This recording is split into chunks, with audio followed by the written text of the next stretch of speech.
বলবো জি অনেকে বলে আব্বাস সিদ্দিকীকে নিয়ে আসো, বলবে যেন রাজনীতির কথা না বলে।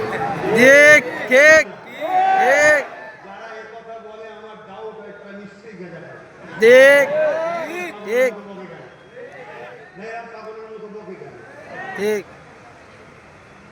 রাজনীতি কাকে বলে? দেশ সেবা, দেশবাসীর সেবার জন্য একটা নীতি, সেই নীতির কথা রাজনীতি বলে।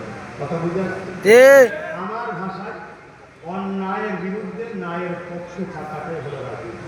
ঠিক ঠিক আমাদের ঢুকছে ঠিক তখন যা কিছু বললাম, রাজনীতির কথা কিছু বলেছি না বলুন না কিন্তু এরপরে এই কথাটা কিন্তু বারবার শোনা যায়। অনেক চেষ্টা করে আমাদের নেতা যে সব ঠিক আছে, ওনাকে এনো না, বাকি যাকে খুশি নিয়ে আসো, কোনো অসুবিধে নেই। কিন্তু আল্লাহর কি শান, আল্লাহ আমার কিছু ভালোবাসার লোকও বেশ ঢুকিয়েছে। ঠিক বেশ এক মনে ঠিক ঠিক কিন্তু আমি বলতে চাইছি, ভাই বসে আছে, কোন রাজনীতির কথা বলেছি না কিন্তু যারা এই কথা বলে তাদেরকেও আমাদের বলতে হবে নাকি? ঠিক রাজনীতি করছো, করবে যাও, মসজিদ মাদ্রাসা ধর্মের উপরে আঘাত দিও না। ঠিক সবার কারা শুনে? ঠিক এটা বলে? ঠিক না এটা বলে? না কোন মুসলমান বলে? না রাজনীতি করছো, করবে যাও ভাই, আমার ধর্মের উপর হস্তক্ষেপ করো না। আমার মসজিদ, আমার মাদ্রাসা, আমার কবরস্থান, আমার ঈদগার বিষয়ে কথা বলো না। ঠিক এটা বলো না কেন? শুনে ঠিক তুই রাজনীতির নামে আমার ধর্মের থাবা মারবি, তাহলে আমাদেরও তো উচিত তোদের কলজি হাত দেওয়া। ঠিক ঠিক আছে না না? ঠিক তুই তোর জায়গায় থাকবি, আমি আমার জায়গায় থাকবি। তুই তোর জায়গায় থাক, আমি আমার জায়গায় থাকি, তাহলে ঠিক থাকবে। তুই ঠিক। যখন দেখবি মাথা মারছিস, হ্যাঁ, শয়তান হয়ে, বদমাইশ হয়ে, লম্পট হয়ে, চোর হয়ে, ডাকাত হয়ে, চুরি হয়ে, চরিত্র হয়ে, তুই যখন দেখবো আমার ধর্মের উপরে মাথা মারছিস, আমি ছেড়ে দেবো? জি না কথা বলেন, ছেড়ে দেবো? না পথে কোনোভাবেই ছাড়ার জায়গা না ছাড়লে নাজাত না। কেন? আল্লাহ নবী বললেন, অন্যায় দেখলে হাতে রোখো।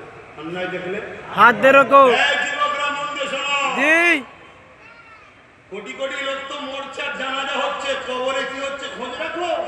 হ্যাঁ, আল্লাহ নবী বললেন, অন্যায় দেখলে হাত দিয়ে রোখো। যদি হাতে ক্ষমতা না থাকে, মুখ দিয়ে প্রতিবাদ করো। মুখে যদি প্রতিবাদ না থাকে, অন্তর থেকে ঘৃণা করো। এই তিনটের মধ্যে কোনোটা যদি না থাকে, রাসূল বলছে তার মধ্যে ঈমান নয়। ঠিক রাজ কেউ অন্যায় করবে, জুলুম করবে, অত্যাচার করবে, মানবতার বিরুদ্ধে, মনুষ্যত্বের বিরুদ্ধে, ইনসাফের বিরুদ্ধে, কেউ সন্ত্রাসবাদ হবে, জঙ্গিবাদ প্রতিষ্ঠিত করবে, আমার নবীর ইসলাম অনুযায়ী তার বিরুদ্ধে হাত দিয়ে লড়তে হবে। এর নাম ইসলাম।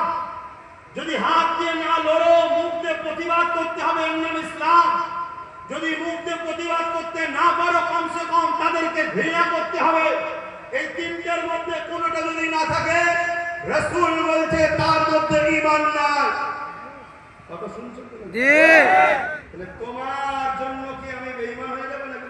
না সব বিষয়ে প্রতিবাদ করি, সব বিষয়ে কথা বলি, আর অন্যায় অত্যাচারের বিরুদ্ধে বলা যাবে না। ঠিক এটা ঠিক আওয়াজ দিচ্ছেন না? ঠিক এটা আমার ধর্মের হুকুম। এখন বিয়ে বাড়ির দাওয়াতে গেছে একজন 5টা বাচ্চা নিয়ে, আর একজন একা গেছে। কি রে ভাই, আমি একা এসছি আর তুই 5টা বাচ্চা নিয়ে এসছিস? আর ওই লোকটা যদি মুখের উপরে বলে দেখ, খোদা তোকে মেরে দিতে, তোর ছেলে নেই, তো আমি কি করে? আমার দিয়েছে তাই এনেছি। ঠিক ভুল কিছু বলবে না অতএব কেউ যদি কার কি আছে না আছে আমার দেখার দরকার নেই, কিন্তু আমার ইসলাম কমপ্লিট না আনকমপ্লিট? কমপ্লিট আমার ইসলাম যখন কমপ্লিট, আমার ইসলামের রাজনীতি আছে না? আছে ওই শিক্ষাটা দেবে কারা? আমরা চোর দেবে? না আমরা ঘুষখোর? না গেঁজাখোর? না চরিত্রহীন? না কারা দেবে? আমরা নবীর ওয়ারিসরা? শুনছেন না? জি ঈদের পরও কোনো কিছু বলেছি? না।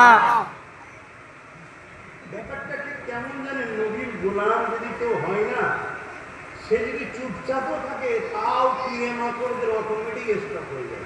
ঠিক। এটা খোদার পক্ষ থেকে একটা স্থান। তাই তোমাদেরকেও বলি নবীর গোলাম হও, নবীর গোলাম হও, নবীর গোলাম হও। আসো একটু হুজুরকে সালাম দিই।